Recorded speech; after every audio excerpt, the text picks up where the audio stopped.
وإلى حضرة القاضي أبي سجى أحمد بن حسين بن أحمد الأصفهاني وإلى حضرة الدكتور مصطفى ذي بوميغا وجميع معلمينا ومشايخنا ومجلسنا أجمعين وقل اللهم آمين وعلى ما نوينا وعلى ما نسلك وصلي وعلى كل نية صالحة. الفاتحة. أعوذ بالله من الشيطان الرجيم. بسم الله الرحمن الرحيم. الحمد لله رب العالمين الرحمن الرحيم مالك يوم الدين إياك نعبد وإياك نستعين اهدنا الصراط المستقيم صراط الذين أنعمت عليهم غير المغضوب عليهم ولا الضالين آمين. السلام عليكم ورحمة الله وبركاته. الحمد لله رب العالمين وبه نستعين على أمور الدنيا والدين والصلاة والسلام على أشرف الأنبياء والمرسلين سيدنا مولانا محمد وعلى آله وصحبه أجمعين ولا حول ولا قوة إلا بالله العلي العظيم. أما بعد. قال المصنف رحمه الله تعالى ونفعنا بعلومه في الدارين آمين.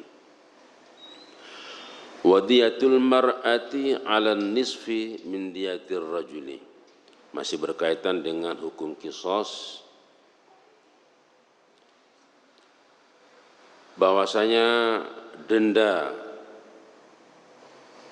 terhadap pembunuhan orang perempuan itu separuh daripada denda terhadap pembunuhan orang laki. Ini andai kata membunuh dengan tanpa sengaja. Tapi kalau qisas tetap ya, tetap walaupun membunuh orang perempuan tetap diqisas. Dibalas dengan pembunuhan juga. Tapi kalau denda itu kaitannya dengan pembunuhan yang tidak disengaja. Dulu sudah saya katakan misalnya pemburu menembak buruannya, lah kok kena temannya sehingga mati. Andai kata yang mati itu orang laki, dulu sudah disampaikan 100 ekor unta, 20 ekor itu yang umur 2 sampai 3 tahun, 20 ekor lagi begitu seterusnya sampai dengan unta yang hamil. 100 semuanya. Berarti kalau untuk orang perempuan yang terbunuh maka separuhnya, yaitu 50 ekor unta. Ini kalau pembunuhan tidak disengaja. Di separuh, hukumannya separuh, dendanya separuh. Apa dasarnya? Wa daliluhu ma ruwiya an Umar wa Uthman wa Ali wa Ibn Mas'ud wa ghairihim. Dalilnya adalah kabar yang diriwayatkan dari Sayyidina Umar bin Khattab, Uthman bin Affan, Ali bin Abi Thalib dan Ibn Abdullah bin Mas'ud dan selain mereka, selain beliau. Semoga Allah meridai beliau semuanya. Annahum qalu, sungguhnya beliau-beliau itu, Sayyidina Umar, Sayyidina Uthman, Sayyidina Ali, Abdullah bin Mas'ud dan sebagainya, ini berkata, diyatul mar'ati nisfu diyatir rajuli. Denda terhadap kasus pembunuhan yang tidak disengaja, yang korbannya orang perempuan muslim, ya, perempuan muslimah jadi korban, maka dendanya adalah separuh denda kaum laki-laki. Wala mukhalifa lahum minas sahabah fasari ijma'an. Dan tidak ada ikhtilaf di antara sahabat Rasulullah pada ketika itu. Fasara ijma'an, maka jadilah ucapan sahabat-sahabat Nabi tadi itu menjadi ijma' sahabat. Dan kedudukannya dalam konteks hukum Islam, ijma' sahabat ini memiliki faedah daruri. Artinya apa? wajib diikuti oleh generasi berikut sampai dengan kita ini sama yaumul qiyamah. Kenapa kok wajib diikuti? Itu kan tidak marfu kepada Rasulullah. Karena ketika sahabat-sahabat Nabi, apalagi ini min kibar sahabat-sahabat yang terkenal itu sudah menyampaikan satu fatwa dan tidak ada yang satu yang menentang satu pun, tidak ada. Itu artinya apa? Itu artinya fatwa itu dari Rasulullah. Hanya ada keterputusan pada sanad. Beliau tidak berkata itu dari Rasulullah, tapi itu yang beliau simpulkan dan sahabat-sahabat Nabi itu menerima semuanya, maka itu dikatakan ijma'us sahabah, ya. Masih. Itu kuat sekali kedudukannya, bahkan di atas hadis sahih dalam konteks hukum, ya, di atas hadis sahih, kecuali mutawatir. Di dalam urutan sumber hukum itu nomor 1 Al-Quran, karena dipastikan itu benar dari Allah Subhanahu wa taala. Yang kedua hadis mutawatir. Ada hadis apakah ucapan Rasulullah atau perbuatan Rasulullah atau ketetapan Rasulullah yang diketahui oleh banyak sahabat sehingga tidak mungkin ada kekeliruan, tidak mungkin ada pemalsuan dan sebagainya. Itu yang nomor 2. Yang ketiga baru muttafaq alaih. Hadis yang ditakhrij oleh 2 orang imam besar muhaddits, yaitu Bukhari dan Muslim. Yang Imam Bukhari malah bukan orang Arab, ya, bukan Habib. Beliau dari Uzbekistan, satu wilayah negara di Asia Tengah yang dikuasai oleh negara Rusia. Tapi sekarang banyak Islamnya, bahkan sekarang sudah memiliki pemerintahan sendiri, Uzbekistan. Ya. Sahih Bukhari Muslim, dua-duanya memuat hadis tersebut. Dan ada pertemuan sanad sehingga dikatakan itu muttafaq alaih. Kemudian ada hadis yang Bukhari dan Muslim tapi tidak ada pertemuan sanad. Kemudian Sahih Bukhari saja, di Muslim tidak ada, atau di Muslim saja, di Bukhari tidak ada. Terus hadis yang ditakhrij menggunakan pedoman-pedoman al-muhadditsani, Imam Bukhari Muslim. Itu.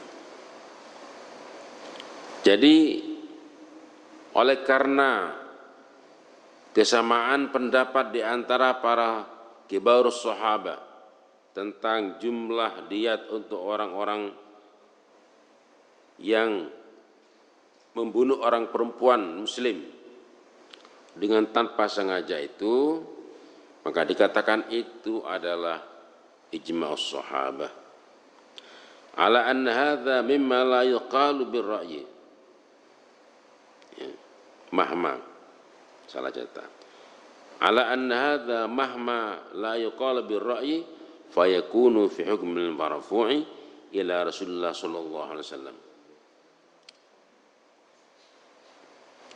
Oleh karena itu maka walaupun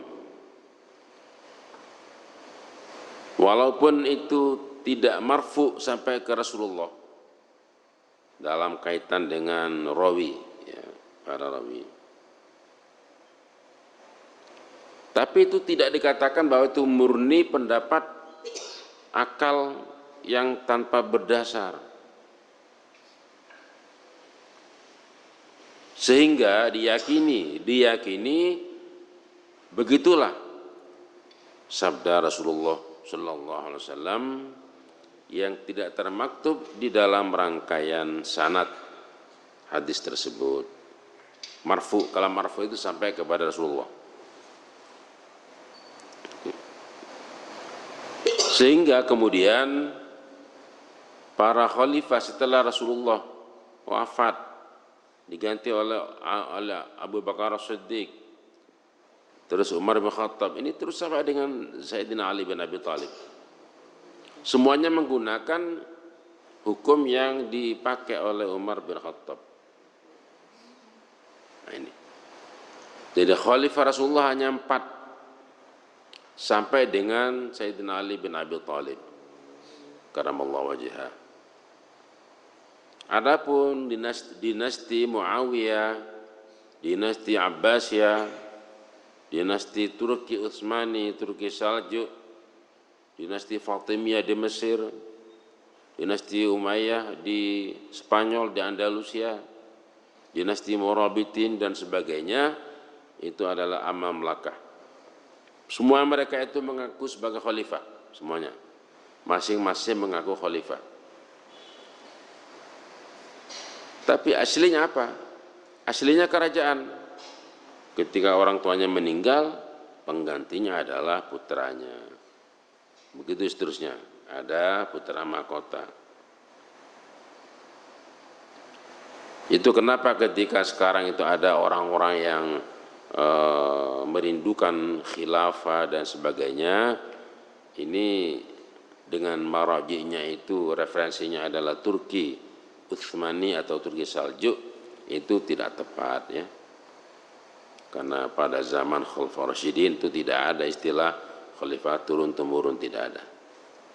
Semuanya al-mamlakah, dinasti, sultan dan sebagainya. Ada satu hal yang ditarik kesimpulan dari fatwa tadi. Wal hikmatu fi hadza. Hikmah yang bisa kita ambil dari besarnya hukuman tadi itu, besarnya denda tadi itu adalah an-naddiyata manfaatun maliyatun. Bahwasanya diat atau denda itu adalah hal yang memberikan manfaat secara kehartaan, maliyah. Jadi bukan misalnya yang membunuh tanpa sengaja itu harus dihukum dengan khatam Quran sebanyak 40 kali. Tidak. Kenapa? Karena ketika salah seorang di antara keluarga, misalnya bapaknya terbunuh, sengaja maupun tidak terbunuh, ini akan kehilangan sumber kehidupan bagi mereka. Artinya apa? Nafkah yang selama ini dicari, diperoleh oleh sang suami menjadi tidak ada, sehingga istrinya, putra-putrinya jadi korban. Tapi kalau orang perempuan misalnya meninggal, tetap ada hukumannya. Cuman karena orang perempuan, apalagi waktu itu lazim, sudah lazim itu orang laki itu beristri 2, 3, 4 itu lazim ya. Kalau sekarang kan tidak lazim ya. Ada yang tidak suka karena takut sama istri tuanya ya. Ada yang tidak suka karena tidak mampu, bukan tidak suka sebetulnya, tidak mampu untuk memberikan nafkah kepada sekian istrinya. Tapi pada masa itu orang laki itu punya istri bisa lebih banyak, yang lebih dari satu. Apalagi mereka suka perang antara kabilah dan sebagainya, sehingga banyak janda. Lah janda-janda itu siapa yang ngopeni? Maka akhirnya banyaklah orang laki-laki yang memperistri lebih dari satu orang, yang disebut dengan istilah poligami. Nah, ketika salah seorang di antara orang-orang perempuan tadi itu meninggal, terbunuh, maka tidak begitu mempengaruhi secara signifikan terhadap ekonomi keluarga. Beda kalau yang mati itu yang laki, yang suami itu. Padahal di sini lebih kepada manfaat maliyah, manfaat harta benda.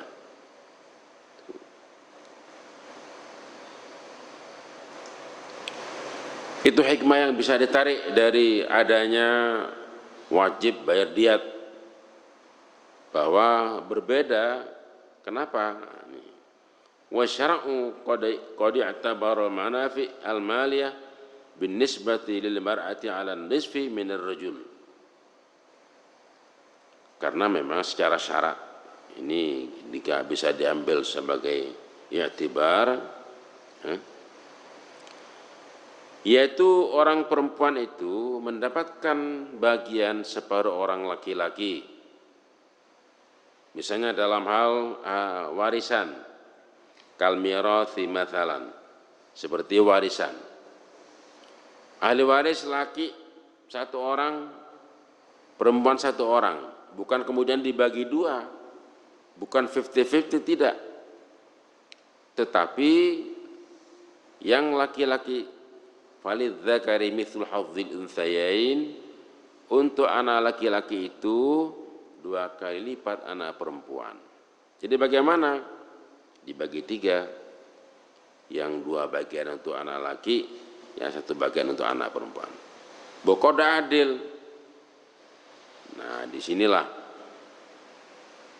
adat dan hukum Islam, bahwa orang laki-laki itu mempunyai kewajiban menanggung orang perempuan dan anak-anak, istrinya sama anaknya.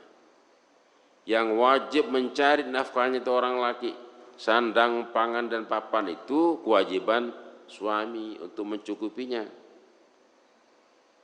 Sehingga dia perlu mendapatkan bagiannya lebih banyak, karena akan membawa putrinya orang lain menjadi istrinya, yang nanti juga akan melahirkan putra-putrinya.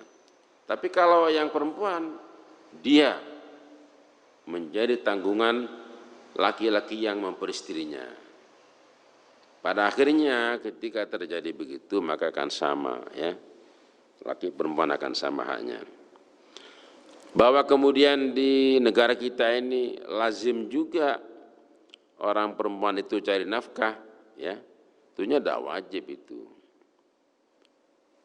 Tapi karena tidak ada protes dari orang perempuan, ya sudah, yang laki tenang aja. Bahkan ada kalanya contoh di budaya di Jawa Tengah, misalnya daerah Pekalongan, Solo itu, orang perempuannya menggendong kain kasur itu kemana-mana, jual jamu kemana-mana, suaminya di rumah. Ya. Islam tidak seperti itu. Suami yang mencari harta benda, mencari rezekinya keluarga, istrinya yang mengelola, yang menjadikannya untuk membeli bahan makanan, istri itu bahan pakaian, misalnya cari kain dan sebagainya. Jadi oleh suami diserahkan kepada istri semuanya, ya, semuanya. Tapi kayak budaya yang sekarang kita lihat tidak seperti itu. Ya silakan, selama tidak ada yang protes, ya. Tidak ada yang protes, silakan. Wa hadza 'adlun yatala'amu ma'a waqi'i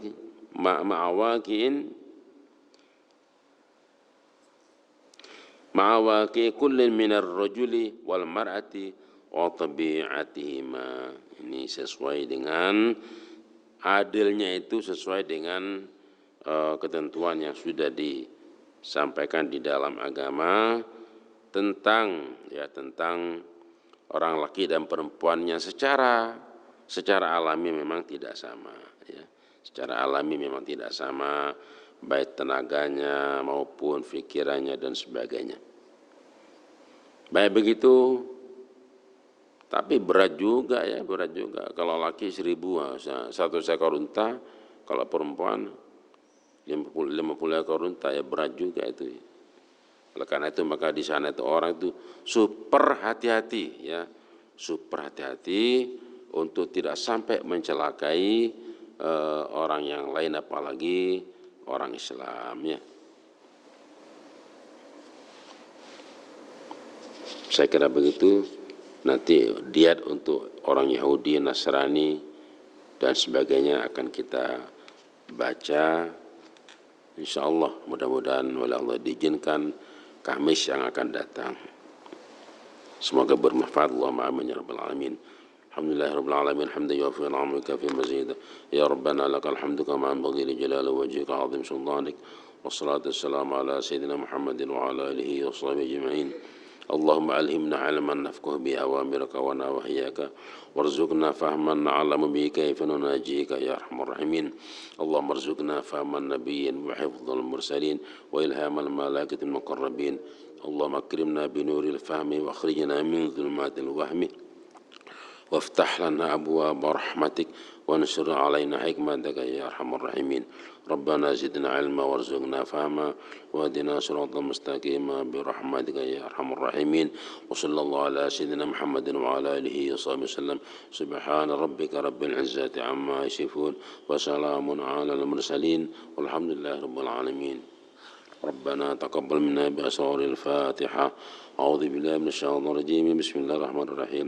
الحمد لله رب العالمين الرحمن الرحيم مالك يوم الدين إياك نعبد وإياك نستعين اهدنا الصراط المستقيم صراط الذين أنعمت عليهم غير المغضوب عليهم ولا الضالين آمين. والله أعلم بالصواب.